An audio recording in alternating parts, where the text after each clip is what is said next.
aptekaga bir qari kampir kirdida, qandaydir 5 so'm, 10 so'm pul yetmay qoldi. Nima edi hozir 5 so'm pul nima endi? Yo'q, borib olib kelasiz deydi. Kassaga urib qo'ydim deydi. Qani bu savdogardagi, bu aptekachidagi rahim shafqat? Qani xulq? 5 so'm avf qo'ysa bo'lmaydimi? Shuning uchun birodarlar, inson yuksalgani sari, iymoni quvvatlashgan sari, istiqomasi kuchaygan sari qalbida rahim shafqat ko'payib boradi, muloyimlik, kechirimlilik ziyodalashadi. Albatta bu go'zal xulqdan. Biz yuzlab masala eshityapmiz, balki minglab. Ehtimol yuzlab kitoblar o'qigandirmiz. Ehtimol yodlab ham tashlagandirmiz. Ehtimol o'sha kitobda o'qigan narsamizni kallamizga joylab ham olgandirmiz.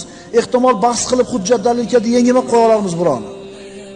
Lekin shuni o'zi bilan Alloh meni yaxshi ko'rdi deb o'ylasak, biz tushorani xom sanabmiz.